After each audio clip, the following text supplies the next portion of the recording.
Güleyşa gönül verdi, bulunmaz derdi. Böyle zaman, böyle dünya, çekilmez derdi.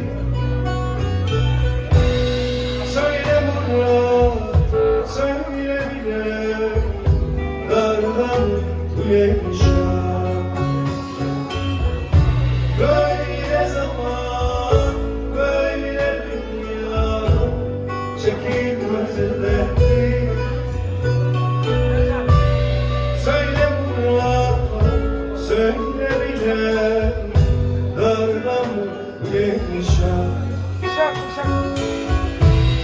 Zorda mı Güleyşa? Şahin oldum, uçtum dağ başına. Rüzgar oldum, esti dağ taşına. Serçelere sordum hep boşuna. Senden evvel, senden evvel,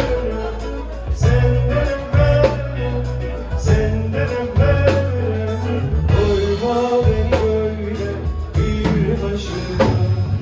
Senden evvel, senden evvel, senden evvel, senden evvel, koyma beni böyle bir başına.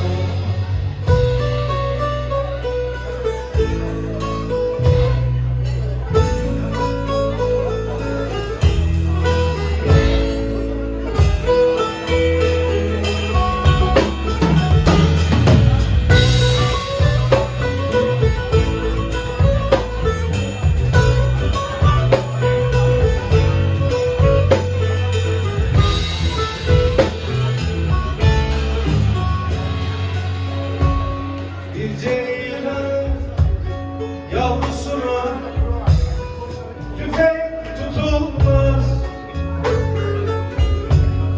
Bir gelinin çeyizine kefen konulmaz. Böyle zaman, böyle dünya, derdi çekilmez. Söyle Murat, söyle bile, dardan Güleyşa. Böyle zaman, böyle dünya, derdi çekilmez. Söyle Murat, söyle bile, dardan Güleyşa. Zorda mı Güleyşa? Şahin oldum, uçtum dağ başına. Rüzgar oldum, estim dağ taşına. Serçelere sordum hep boşuna.